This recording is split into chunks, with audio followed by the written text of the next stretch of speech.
2014 సభ మొదలైనప్పటి నుంచి 20 సార్లు ప్రివిలేజెస్ కమిటీకి మేము కంప్లైంట్ చేయడం జరిగింది. ఏ ఒక్క పిటిషన్ను కూడా పనిలోకి తీసుకున్నటువంటి పరిస్థితి. బుచ్చయ్య చౌదరి గారు తను మాట్లాడినటువంటి మాటలు ఎంత అసభ్యమైనటువంటి మాటలు మాట్లాడారో, మహిళలని కించపరిచి మాట్లాడారో అవన్నీ కూడా రికార్డు పూర్వకంగా కూడా మీకు ఇస్తాం. ఆ రకంగా మాట్లాడినా తనపైన చర్య లేదు. శాసనసభ సాక్షిగా బోండా ఉమా గారు మిమ్మల్ని పాతేస్తాను శాసనసభలో అన్నటువంటి ఓటు వాడినా కనీసం రికార్డు నుంచి తొలగించకుండా తనపైన చర్య తీసుకోండి అని అంటే అది లేదు. ఇంకా రావెల కిషోర్ బాబు గారు విచిత్రమైనటువంటి భాషలు, అంటే ఎవరు కూడా ఎక్కడ ఏ సమాజంలో ఎవరు కూడా మాట్లాడుకున్నటువంటి మాటలు అన్నీ కూడా మాట్లాడారు. తను ఏం మాట్లాడింది కూడా ప్రివిలేజ్ కమిటీకి కంప్లైంట్ చేయడం జరిగింది. అదే రకంగా దేవినేని ఉమా గారు ఒక మంత్రిగా ఉండి కబడ్దార్ మీ అంతు తేలుస్తాను, మిమ్మల్ని తగలబెట్టేస్తానని మాట్లాడే మాటలపైన చర్యలు తీసుకోరు. వీళ్ళందరినీ కాకుండా స్వయాన సభానాయకుడు చంద్రబాబు నాయుడు గారు తాను ఏ రకంగా మాట్లాడింది మీరు ఒకసారి అవన్నీ కూడా చూస్తే దానిపైన కంప్లైంట్ చేసినా పట్టించుకోరు. మీ అంతు తేలుస్తా, సిగ్గుందా, మీరు పిచ్చాసుపత్రిలో పంపిస్తాను, మిమ్మల్ని ఏదంటే చేస్తాను అన్నటువంటి ఎంత బెదిరింపు ధోరణితో మాట్లాడారో మీరు కూడా చూస్తారు. అటువంటి సంఘటనలపైన కంప్లైంట్ చేస్తే దాన్ని పట్టించుకోరు.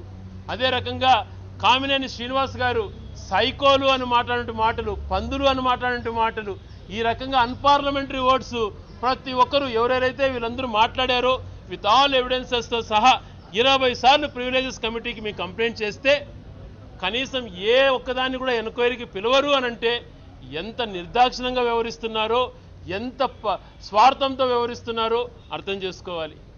ఈ రకంగా చేస్తే ఎవరికి వ్యవస్థలపైన గౌరవం పెరుగుతుందో చెప్పండి. ఏ రకమైనటువంటి మెసేజ్ ఇస్తున్నాం మనం భవిష్యత్ తరాలకు కానీ ఇప్పుడున్నటువంటి సమాజానికి కానీ ఒక్కసారి ఆలోచన చేయాలి. ఇంత దారుణమైనటువంటి మాటలు మాట్లాడుతున్నారు. స్వయాన స్పీకర్ గారు రోజా గారు సస్పెన్షన్ విషయంలో హౌస్ నిర్ణయం ఇనానమస్గా తీసుకున్నాము అని అంటారు. ఎక్కడండి తీసుకున్నారు ఇనానమస్గా? మీరు పార్టీ వాళ్ళు సహకరిస్తే అది ఇనానమస్ అవుతుందా? ప్రతిపక్ష పార్టీ అపోజ్ చేసింది కూడా మర్చిపోయి ఆయనే స్వయంగా స్పీకర్ చైర్లో కూర్చొని ఇది ఇనానమస్గా తీసుకున్నాము అన్నటువంటి మాటలు మాట్లాడుతున్నారు అని అంటే ఇంకా ఏ రకంగా తప్పుదో పట్టిస్తున్నారో ఒక్కసారి అర్థం చేసుకోవాలి.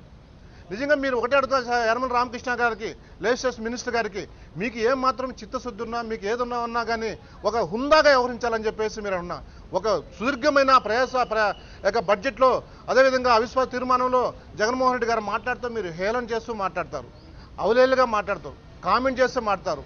కనీసం మీ వయసు తగ్గట్టు కూడా వ్యవహరించలేదని చెప్పేసి చెప్తున్నా. మీరు కనీసం ఏదైనా హుందాగా ఉంటే మీరు ప్రజల తరఫున డైరెక్ట్గా ఎన్నుకుంటే మీకు తెలుసున్న కష్ట నష్టాలు. మీరు బ్యాక్ డోర్ నుంచి దొడ్డిదారి నుంచి వచ్చిన వ్యక్తి మీరు. మీకు యొక్క ప్రభుత్వంలో ఎవరు లేరు కాబట్టి మిమ్మల్ని పెట్టుకొని దానిపైన అంటారు. మీరు వ్యవహరించడం మంచిది కాదు. ఇప్పటికైనా మించిపడేలేదు.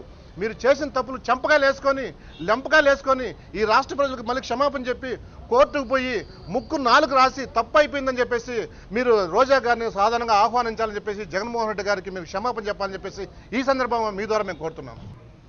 20 సార్లు సభా హక్కులను ఉల్లంఘిస్తే మేము ఫిర్యాదు చేస్తే దాని మీద ఈ రోజు దాకా కూడా చర్యలు లేవు, కనీస విచారణ లేవు. మా మీద మాత్రం ఎప్పుడెప్పుడు చర్యలా, ఎప్పుడెప్పుడు విచారణ లేకముందే చర్యలు, శిక్షలు వేసి విచారణలు.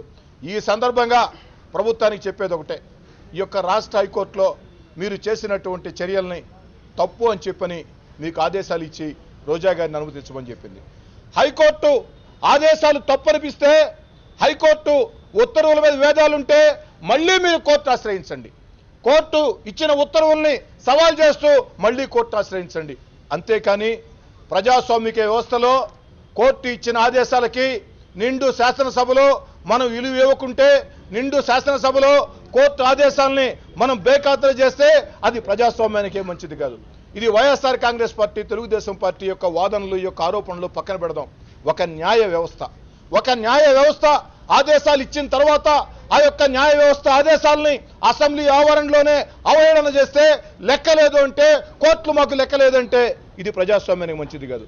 కాబట్టి ఓ ప్రభుత్వమా, భేషజాలు పంతజాలు పట్టింపులకు పోకుండా కోర్టు ఆదేశాలని గౌరవిస్తూ కోర్టు ఆదేశాలతో మీకు ఏదైనా విభేదాలుంటే మళ్ళీ కోర్టు ఆశ్రయించండి.